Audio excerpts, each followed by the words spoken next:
giddy. Chief Master Sergeant's allowed to be giddy. I've been giddy since I touched down. I got here last night. My partners in crime from back when I was here, 2002, 2004, she retired at the Senior Master Sergeant, retired Sergeant, picked me up and took me all around and showed me what had changed in Monterey in 10 years since I left. Then I got up this morning, I hadn't had enough. I wanted to walk around and just get a feel for the post, and I got a reminder of something that I forgot.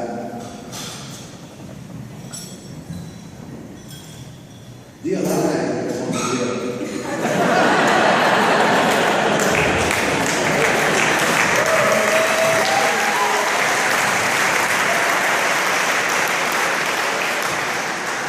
Really steep bill. I'm just now catching my breath because it's being ready. But I'll tell you, this was an awesome assignment. It was a challenging assignment. We made this so they questioned everything. We did everything. They usually run into it.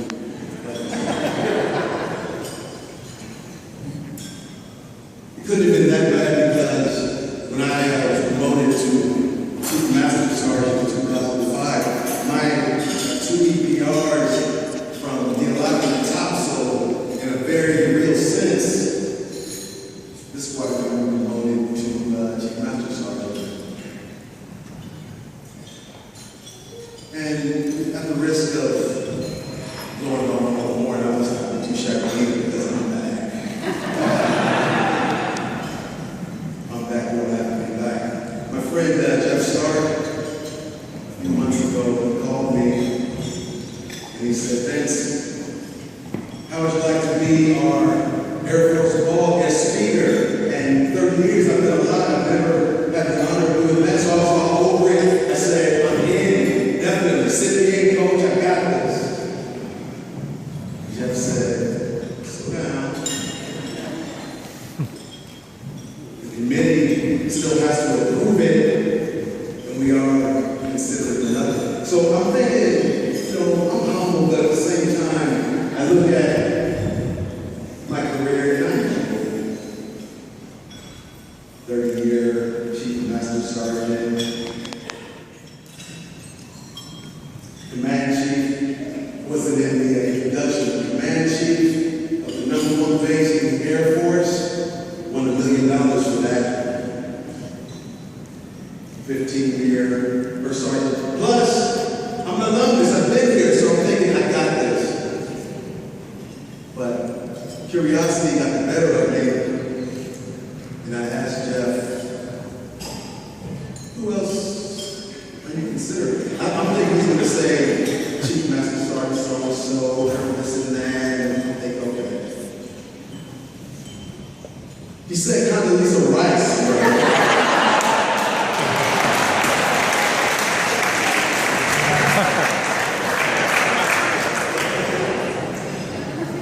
And then he asked me if I ever heard of her. I said, yeah. I went back and Googled. I said, Jeff, do you mean the Condoleezza Rice that spoke French at age 3, had a bachelor's at age 19, had a PhD at age 26, was the first female African-American Secretary of State, and was on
says that it's the strength of mind and spirit that results in bravery. The strength of mind and spirit that results in bravery. Remember that. I walked in today and I saw a tribute to every first class in Vincent. Let me make this story come alive. Vincent is on one of 2 rescue helicopters in Vietnam responding to an ongoing firefight. When they get there, Airman Vincent volunteers to be hoisted 100 feet to the ground in the middle of the fight so that he could better care for his comrades. He was personally responsible for evacuating 9 soldiers. And then the enemy began an even heavier assault. Airman Vincent is consistently refusing evacuation so he could care for and fight with his comrades. He was wounded 3 times because of brutal day for us. We suffered 80% casualties, including finally Airman Vincent killed in combat at age 21. He was the first enlisted recipient of the Air Force Cross, later upgraded to the Medal of Honor. He was an air rescuer. That sounds like Valor. How about you?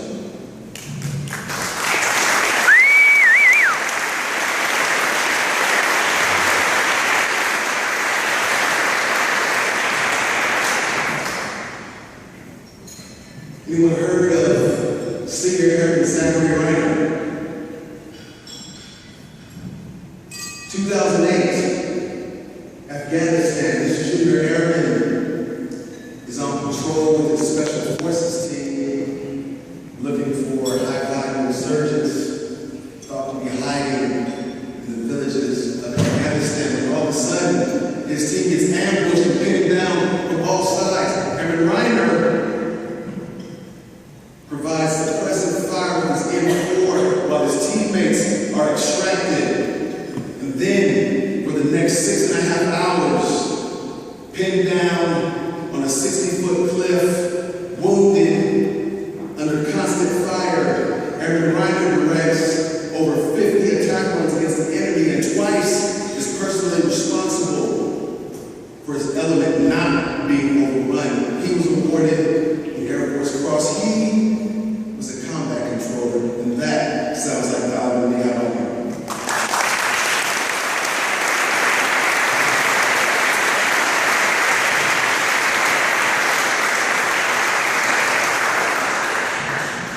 Well, we got our pararescue in, we got our combat controllers, we got our fighter pilots.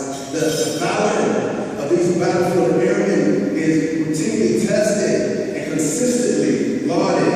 We expect it from them, and we get it. But I ask you, do we expect the same level of valor from, I don't know, a weatherman? Does the Air Force's tradition of valor even extend to the one who tells the real battlefield airmen whether it's going to rain on them or not? I tell you a story about a weatherman I know. Nathan Nylander departed for basic training in 1994. Then it was on to Goodfellow Air Force Base where he became a red rope in a trained satellite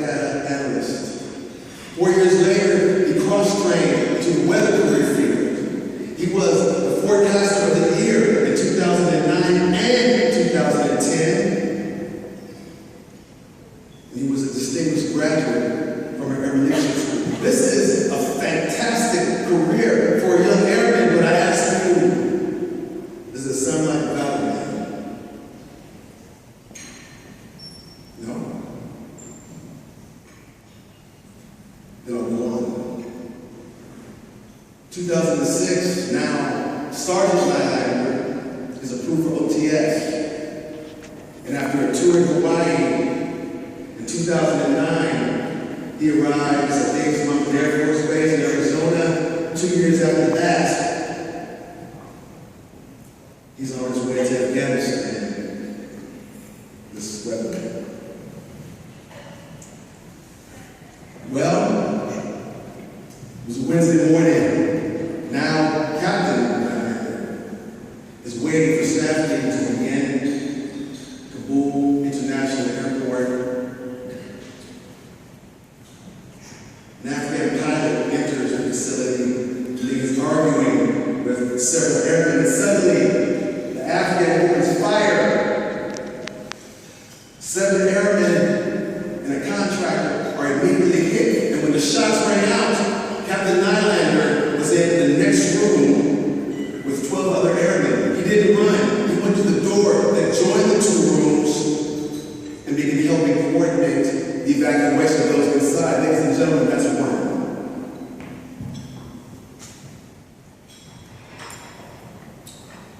When the Afghan exited the Air Command Control Center, Captain Nylander and another airman took up firing positions and began to engage the attacker. They wounded him. At this point, the other airmen attempted to depart, but Captain Nylander remained behind and continued to engage the gunmen to provide cover for his wingman. Ladies and gentlemen, that's 2. Perhaps the captain could have been safe, but he chose to remain in this extremely dangerous situation and engage this attacker who had already taken the lives of 8 fellow Americans. Then his gun jammed. The captain, he cleared 1 round, couldn't discharge his weapon. He cleared another, he couldn't discharge his weapon. He was unable to clear any further rounds, so at this point, the captain finally decided to attempt to depart the situation, but without cover, he was gunned down and killed by the bullet of a coward and a traitor. Ladies and gentlemen, we are talking about valor. It's a valor based on promises made, and the promises of which I speak of are found in our loyalty and our swearing to the Constitution of the United States, and they can be found echoed in the stanzas of our Airman's Creed. I am an American airman. I'm a warrior. I have answered my nation's call for Captain Nathan Nylander. Promise kept. I am an American airman. I will never leave an airman behind for Captain Nathan Nylander. Promise kept. I am faithful to a proud heritage, a tradition of honor, and a legacy of valor for this weatherman, Captain Nylander. Promise kept. The weatherman? No. Not just a weatherman, a warrior, and an airman, just like all of us, bound to a promise to never leave an airman behind, and an unrelenting faith to a proud heritage of honor and valor. The captain was a very brave man, but I ask you, where did his sense of valor come from? The captain was not pararescue. The captain was not a combat controller. He wasn't a fighter pilot of security forces or EOD. The captain was an airman, just like you and me.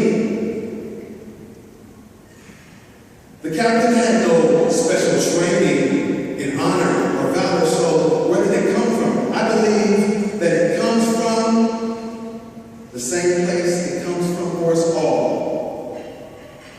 Here. Now. Because none of us really know what we would do if we were faced with the extraordinary circumstances that were faced by Aaron Vincent, and Aaron White, or Captain Nyland. We make these promises, and we never know when, if, or how we'll be called upon to make good on those vows. And we wouldn't be human if we didn't wonder, even in the corners of our minds, if we could live up to all that our vows demand. My guess is, had we asked any one of the three if they had what it takes to be a hero, they would have said no. My guess is, if we asked if there was anything special about them, they would have said no. My guess is, they would have said, I'm going to do the job I was trained to do. And my guess is, if I asked any one of you here tonight, you would say the same thing. Ladies and gentlemen, you hear the stories. You're inspired by them. And the valor is in you too. And the training goes on now, because I ask you to remember this. What is valor anyway? The strength of mind and spirit that results in bravery, right? And what is bravery? I believe that bravery stems from commitment and belief. Commitment to your nation, belief in your mission, and commitment to the airman standing to your right and to your left. You can do that right now. It may or may not be in you right now. I'm not sure to what extent it was in me when I joined in 1983. But open your minds to the possibility that you are in constant training to do something great. So listen to the ones that know. Listen to your supervisors. Listen to your first sergeant, to your chief master sergeants. Listen to the officers who put it over you. And then love your country, love your service, love your unit, love your fellow airmen, and stand up to them every day. Stand up to them, even if they just had too much to drink.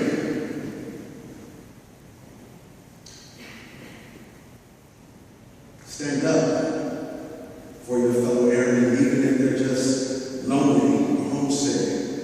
Stand up for your airmen when you see them in danger of assault, disrespect, or harassment. Stand up for your fellow airmen, even if they're walking to work in the blazing heat and in the driving rain. And if you do these things, when it comes time to defend country, service, unit, or wingman, you will not falter.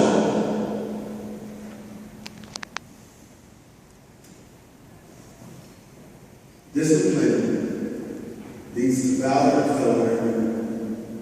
Valor cannot exist without it. And the discipline I'm talking about is the basic discipline. It goes all the way back to basic training for OTS. Respect. Being where you're supposed to be. Uniforms, haircuts, unbending, integrity, service, and excellence. Because if you can't do these things, how do you hope to discipline yourself when it gets tough? So, discipline yourself, Aaron.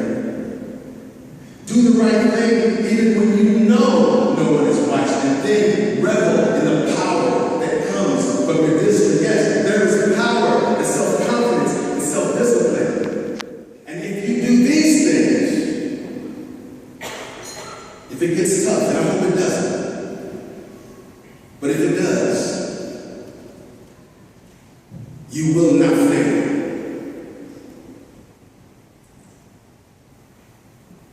We can't all be recipients of the Air Force Cross, and even fewer will be recipients of the Medal of Honor. We can't even all be technical and operational geniuses.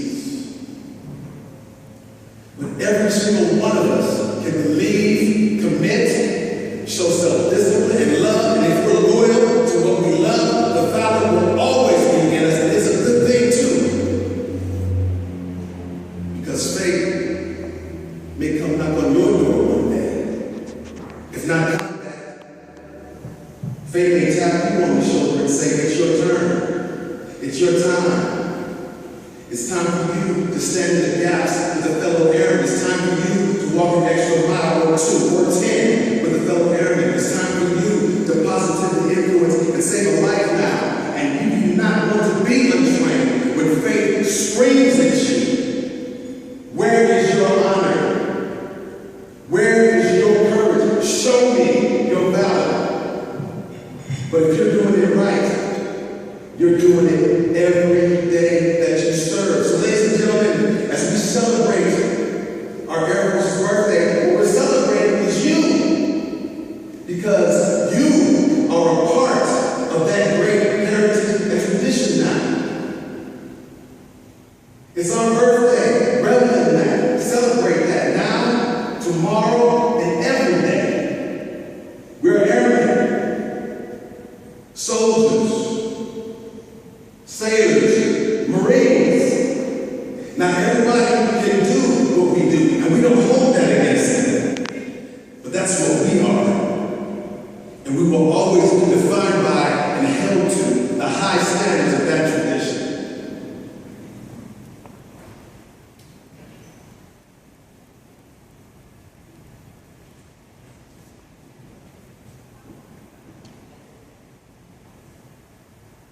Ladies and gentlemen,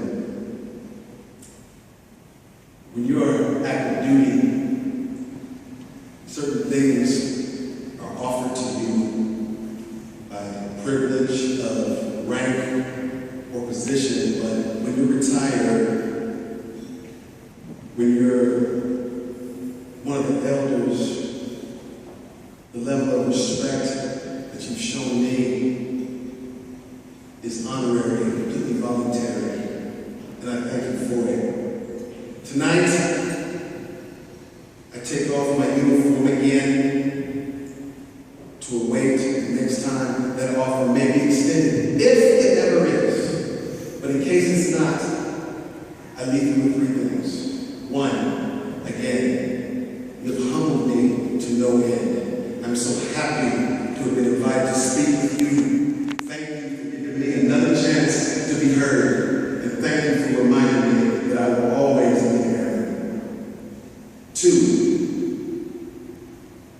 I will sleep comfortably tonight and every night with the knowledge that you all are guarding aerospace. And 3, happy birthday to the most dominating, destructive, offensive, powerful Air Force the world has ever seen and ever will see. Happy birthday to our United States Air Force. Thank you very much.